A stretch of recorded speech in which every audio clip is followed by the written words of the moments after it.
Hey guys, it's Stephanie. More greetings from Seattle.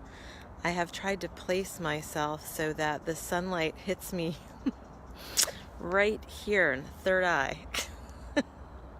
Highlight the third eye. I thought that would be appropriate given my work. Anyway, I just have spent the last couple hours sitting by a beautiful stream here in Bellevue, Washington.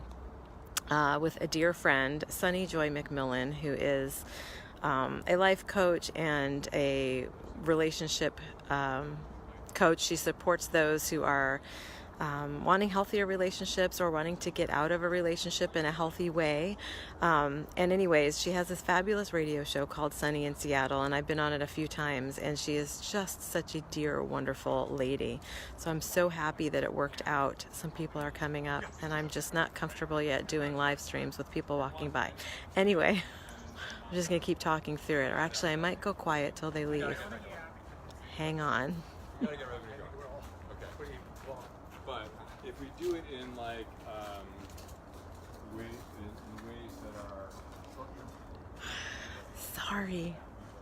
I'm just not that confident yet in doing live streams out in public where people are walking by. So anyway, check out this tree. Look at her bark.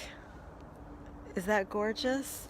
Can you see my hand? I don't even know how to get my hand in the picture. Look at all this. It's like paper. It's so beautiful here. It's fall, obviously, but we don't have fall in Florida. So I'm here when all the leaves are changing colors, and it's just so exquisite. And as I've said, I spent the last couple hours hanging out and chatting with my friend Sunny Joy McMillan, solving the world's problems together and sharing our stories and our challenges and our triumphs. And I just want to give a shout out to friendships. They are so important. Nurture your friendships, stay connected to those in your life who support you, who love you, who take an interest in your journey and are just loving beings, because it's through our relationships that we learn about ourselves, that we put things in play and practice things that we are meant to help us get to a deeper place of self-discovery and self-love. It's through our love in relationships that I believe we do all of this. So last night I had a wonderful group channeling with a dear friend, Melody Litton, and her gathering of friends and clients and acquaintances and perhaps even colleagues out at her beautiful workspace in Federal Way. Wasn't prepared for the traffic. I've heard a lot about Seattle traffic, but this is a very different traffic pattern than I'm used to in Florida. The exit from the highway began like 2 miles out, and I did not understand why so many cars were seemingly like lined up behind each other. I had no idea they were waiting to get off like a mile or 2 miles beforehand. So I just kept driving, and I kept thinking, I wonder if I'm supposed to get behind them and wait. And I thought, why would I do that? They're not going anywhere.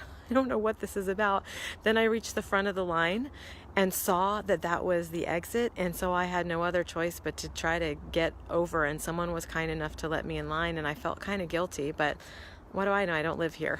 That was my excuse. And then tonight I'm going to another dear soul's house who's gathering another group for a channeling event, and this will be 3 nights in a row for group channelings. And everybody always asks me when I'm done with my groups, aren't you so tired? Don't you get so drained? Sometimes I do feel drained. It really depends on the group. But for the most part, I would say now I've been channeling for the most beautiful, high vibe souls, and it's not actually very draining. It is tiring, because to focus for that amount of time, that intensively, from one person to the next and feel my way into all the different energies, yeah, that can be tiring. But it's a different kind of tired. It's like the kind of tired where you sleep really good afterwards. And that's always what I tell people. Whoa, it is so bright here. That's always what I tell people, that it's the kind of tired that has me sleeping really well at night after. So I have been sleeping really well.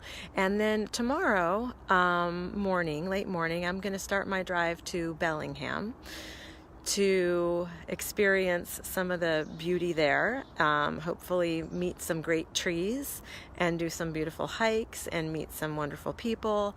I'm doing a group channeling at a local yoga studio called Inspire Yoga. So if you're in the Bellingham area, come join me.